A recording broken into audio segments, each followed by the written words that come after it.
मोठी बातमी समोर येते। मस्जिद बंदर रेल्वे स्थानकात प्रवासी पडल्याची धक्कादायक माहिती समोर येते। 3 ते 4 प्रवासी मस्जिद बंदर रेल्वे स्थानकात पडलेत। गर्दीमुळे 3 ते 4 प्रवासी पडल्याची माहिती आहे। या घटनेत एकाचा मृत्यू तर 4 प्रवासी जखमी झाल्याची माहिती। मध्य आणि खरतर हार्बर लाईनची ही बातमी आपल्याला पाहायला मिळते। मस्जिद बंदर रेल्वे स्थानकात प्रवासी पडल्याची माहिती समोर येते। रेल्वे कर्मचाऱ्यांच्या आंदोलनामुळे रेल्वे वाहतूक विस्कळीत झाली आहे। सीएसएमटी स्थानकात रेल्वे कर्मचाऱ्यांच्या वतीने आंदोलन करण्यात आले। मध्य आणि हार्बर रेल्वेची वाहतूक ठप्प झालेली आहे। महत्त्वाची बातमी आपण पाहतोय ती म्हणजे मस्जिद बंदर रेल्वे स्थानकात प्रवासी पडल्याची माहिती समोर येते। 3 ते 4 प्रवासी मस्जिद बंदर रेल्वे स्थानकात पडल्याची माहिती समोर येते। गर्दीमुळे 3 ते 4 प्रवासी हे खाली पडलेत। या घटनेत एकाचा मृत्यू झाला तर 4 प्रवासी जखमी असल्याची माहिती समोर येते। या क्षणाची मोठी बातमी, मस्जिद बंदर रेल्वे स्थानकात प्रवासी पडल्याची माहिती समोर येते। धक्कादायक बातमी आपण बघतो। या संदर्भात सविस्तर माहिती जाणून घेऊयात। आपले प्रतिनिधी मनीष गांगुर्डे आपल्या सोबत जोडले जातात। मनीष, काय सविस्तर माहिती?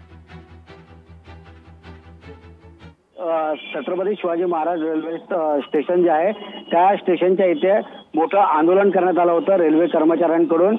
जे मुंब्रा रेल्वे स्टेशन ज्या अपघात झाला होता त्या अपघातासंदर्भात हे आंदोलन होतं। रेल्वे संपूर्ण ठप्प करण्यात आली होती, रेल्वे वाहतूक ठप्प करण्यात आली होती आणि त्यामुळे या ठिकाणी मोठ्या प्रमाणात गर्दी जी आहे ती रेल्वे प्रवाशांची झाली होती आणि त्यामुळे ज्या लोकल सेवा ज्या आहेत त्या सोडण्यात आल्या होत्या। त्या एका लोकलमधून मुंब्रा स्टेशन परिसरामध्ये 4 प्रवासी जे आहेत ते लोकलला लटकले होते आणि त्यामुळे ते पडल्यामुळे त्यापैकी 3 जणांचा आता मृत्यू झालेला आहे।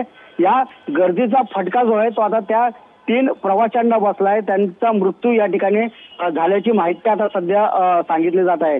त्यामुळे जे आंदोलन करण्यात आलं होतं ते आंदोलन जे होतं मुंब्रा रेल्वे अपघात जो झाला होता त्या दरम्यान जी चौकशी चालू होती त्या चौकशीमध्ये 2 अधिकारी जे होते त्यांच्यावरती एफआयआर नोंदवला गेला होता आणि तो एफआयआर रद्द करण्यात यावा यासाठी ही मागणी होती। पण त्याचा फटका कुठेतरी हा रेल्वे प्रवाशांना बसला आणि त्यामुळे जी गर्दी जी होती ती रेल्वे स्टेशन परिसरामध्ये मोठ्या प्रमाणात झाली आणि ज्या लोकल सोडण्यात आल्या होत्या त्या लोकलमधून प्रवास करणारे जे प्रवासी होते त्यापैकी 4 प्रवासी जे आहेत ते मुंब्रा रेल्वे स्टेशनच्या परिसरात पडले रेल्वे रुळावरती आणि आता 3 जणांचा मृत्यू झाल्याची माहिती समोर येते। मेघना, मनीष, खरं तर मध्य आणि हार्बर रेल्वेची वाहतूक देखील ठप्प झालेली आहे। जवळजवळ 6 वाजल्यापासून लोकल सोडण्यात आलेल्याच नव्हत्या। जी लोकल सोडली आणि त्यातही हा अपघात झालेला आहे। निश्चितच चाकरमान्यांना त्रास होत असेल। मनीष, मेघना, आपण जर बघितलं तर मोठ्या संख्येने जे रेल्वे प्रवासी आहेत ते कामानिमित्ताने मुंबईमध्ये येत असतात। पण मात्र ही परतीची वेळ आहे, ते घरी जाण्यासाठी निघालेले असतात आणि त्यामुळे घरी जाताना आपण पाहतो की हा जो पिकअप हावर जो आहे त्या दरम्यान मोठ्या प्रमाणात रेल्वे प्रवाशांची गर्दी ही छत्रपती शिवाजी महाराज टर्मिनस जे आहे त्या ठिकाणी होत असते। कारण की फास्ट लोकल असेल किंवा स्लो लोकल असेल ते याच स्थानकावरून सेंट्रल लाईनच्या दिशेने जात असतात। काही जे 2 फलाट आहेत त्या लाईनवरून हार्बर लाईनच्या दिशेने काही लोकल जात असतात आणि त्यामुळे गर्दीचं अगदी मोठ्या संख्येने प्रवासी जे आहेत ते या स्टेशन परिसरात येत असतात आणि त्यामुळे अशा पीक आवरला ज्या पद्धतीने हे आंदोलन करण्यात आलं जवळपास पाऊण ते 1 तास हे आंदोलन या ठिकाणी झालं आणि त्यामुळे त्याचा फटका जो आहे तो रेल्वे प्रवाशांना बसला। जी रेल्वे सुटली होती त्या रेल्वेला प्रचंड गर्दी जी होती ती प्रवाशांची होती आणि त्यामुळे जे प्रवासी आहेत ते मस्जिद बंदर रेल्वे स्टेशन परिसरात पडले आणि त्यापैकी 3 जणांचा आता मृत्यू झालेला आहे। मनीष, जर आपण पाहिलं तर रेल्वे कर्मचाऱ्यांच्या आंदोलनामुळे झालेल्या गर्दीचा फटका झालेला आहे। हा फटका पाहायला मिळतोय आणि त्याने हा अपघात झाला हे तर निश्चितच आहे। आंदोलन करणार आहे अशी काही पूर्वकल्पना या कर्मचाऱ्यांनी दिली होती का?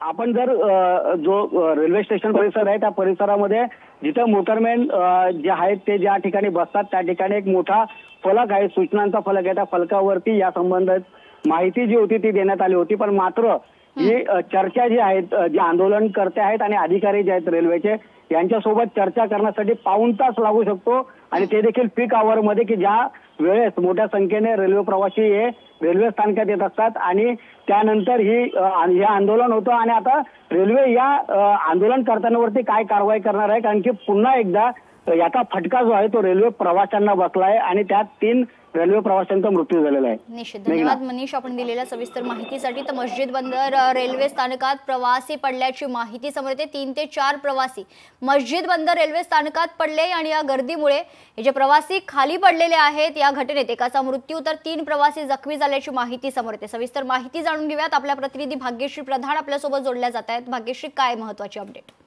नक्कीच कृपा. पहिले तर आपण क्रमाने जाऊया.